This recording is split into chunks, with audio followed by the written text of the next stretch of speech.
পাঙ্গাস মাছের পাতুরি। যারা পাঙ্গাস মাছ পছন্দ করেন না তারাও পাঙ্গাস পাতুরি খেলে এক নিমিষে অনেকগুলো ভাত খাবেন, আর যারা রান্না করেছে রাঁধুনিকে বাহবা দিবেন। আর রান্নার সবচেয়ে বড় চ্যালেঞ্জ হলো পাঙ্গাস মাছের পাতুরি রান্না করে রাঁধুনিরা যে পাক্কা রাঁধুনি সেটা হচ্ছে প্রমাণ করার জন্য আর কোনো কিছুই লাগবে না, শুধুমাত্র পাঙ্গাস পাতুরি খেলেই বোঝা যাবে আপনি কেমন রাঁধুনি। তো আজকের পাঙ্গাস পাতুরি রান্না করার জন্য প্রথমেই পাঙ্গাস মাছগুলোতে আমি লবণ দিয়ে দিয়েছি, যেহেতু অনেক গন্ধ থাকে, অনেক গন্ধর জন্য খাওয়া যায় না। আর এদিকে একটা বাটনার মধ্যে এগুলোকে ঘষা মাজা চলছে পরিষ্কার করার জন্য।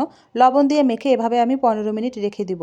আর পাঙ্গাস মাছ রান্না করার জন্য যেসব মশলা লাগবে সেগুলো হলো কাঁচামরিচ অবশ্যই লাগবে, কাঁচা পেঁয়াজ, রসুন, কয়েকটা কোয়া, জিরা, গরম মশলা, ছোটো এলাচ, দারুচিনি, চাইলে আপনারা গোলমরিচও অ্যাড করতে পারেন।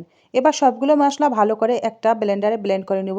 বাটাবাটির দিন শেষ, এখন ব্লেন্ডারে ব্লেন্ড করে নেব। আর এদিকে মাছগুলোকে লবণে ভিজিয়ে রাখার পর মাখিয়ে যেগুলো রেখেছিলাম ভালো করে ঘষা মাজা করে কালোগুলো পরিষ্কার করে তারপরে পানিতে ধুয়ে তুলে নিব। নেওয়ার পর সবগুলো মাছ আমি একটু পরিমাণে বেশিই নিয়েছি। তারপর সবগুলো মাছের মধ্যে যে মশলাটার গ্রেভি করে রেখেছিলাম এই মশলাটা আমি অ্যাড করব।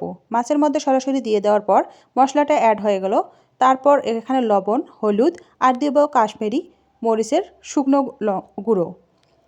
আপনারা চাইলে যারা ঝাল কম খান তারা স্কিপ করতে পারেন। তারপর দিয়ে দিলাম রাঁধুনি সরিষার তেল। রাঁধুনি সরিষার তেল দিয়ে তারপর সবগুলো মশলা ভালো করে মাছগুলোর মধ্যে মাখিয়ে রাখবো 20 মিনিটের মতো।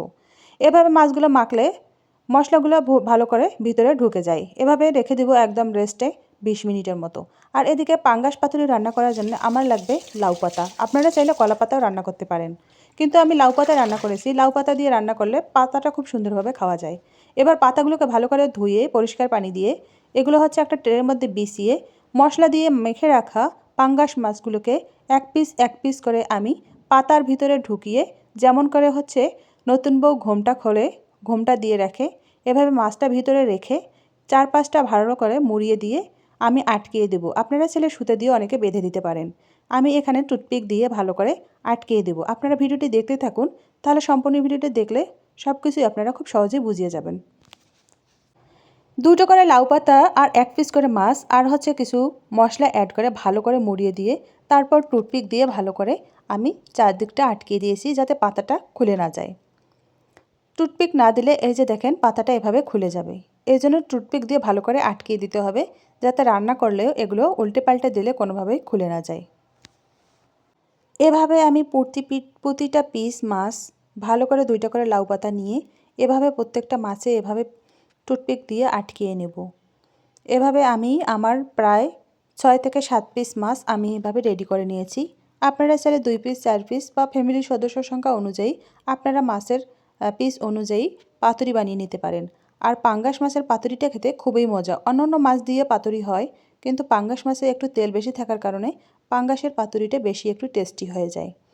আপনারা চাইলে সব ধরনের মাছ দিয়ে ট্রাই করতে পারেন। তেলাপিয়া মাছ দিয়ে যে পাঙ্গাস পাতুরিটা পাতুরি মাছ ভালো হয়।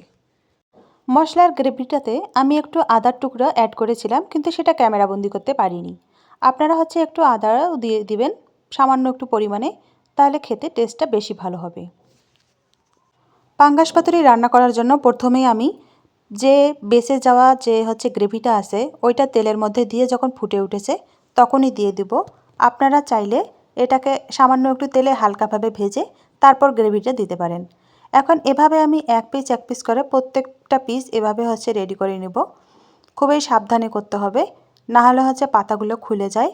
আবার অনেক সময় দেখা যায় পাতার মধ্যে যদি কোনো ছিদ্র থাকে তাহলে সেই দিক দিয়ে যে গ্রেভিটা আছে, যে মশলাটা আছে সেটা বের হওয়ার সম্ভাবনা থাকে। এবার একটা নর্মাল হাঁড়িতে আমি চুলার মধ্যে বসিয়ে দেওয়ার পর সামান্য পরিমাণে তেল দিয়ে দিলাম, পরিমাণ মতো।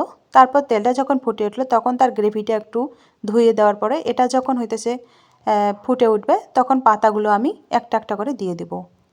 আপনারা চাইলে এই অবস্থায় একটু হালকা সামান্য ভেজে নিয়ে তারপর গ্রেভিটা দিয়ে দিতে পারেন। এখন আমি এভাবে দিয়ে দেওয়ার পর আবারও ঢেকে দিলাম। দেওয়ার পর 5 মিনিট পর একটুখানি উল্টে দিয়েছি। এভাবে আমার রান্নাটা করতে হবে। একটু ঢেকে দিয়ে আবার উল্টিয়ে পাল্টিয়ে দিয়ে খুবই স্বাভাবিক। আর পানি যেহেতু আমরা কম দিছি, পাতায় যেহেতু পানি আছে এটা দিয়েই সিদ্ধ হয়ে যাবে। মশলার গ্রেভিটা আছে সেটা দিয়ে সিদ্ধর কাজে লেগে যাবে। এই যে দেখেন আমি 15 মিনিট পর আবার দেখাচ্ছি কীরকমটা হয়েছে। এখন আবারও ঢেকে দিচ্ছি। ঢেকে দিলে আমার কাজটা কমপ্লিট, মানে রান্নাটা কমপ্লিট হয়ে যাবে। তারপর এই যে দেখেন আমি একটা ট্রেতে ঢেলে নিয়েছি। এটা দেখতে কতটা সুন্দর, একটু পোড়া পোড়া টাইপের মনে হয় যেন হয়েছে এরকম একটা। আর এটা খেতে খুবই ভালো, যেহেতু অনেকগুলো মশলাযুক্ত আর পাঙ্গাস পাতুরিটা হয়েছে। আপনারা চাইলে বাসায় এটা ট্রাই করতে পারেন। আসলে সত্যি এটা অনেক মজার। যারা একঘেয়েমি খাবার খেতে খেতে বিরক্ত হয়ে গেছেন, পাঙ্গাস পাতুরি একবার বাসায় ট্রাই করে দেখবেন, অনেক মজার। তো সবাই ভালো থাকবেন, সুস্থ থাকবেন। আজকের মতো বিদায়, আল্লাহ হাফিজ।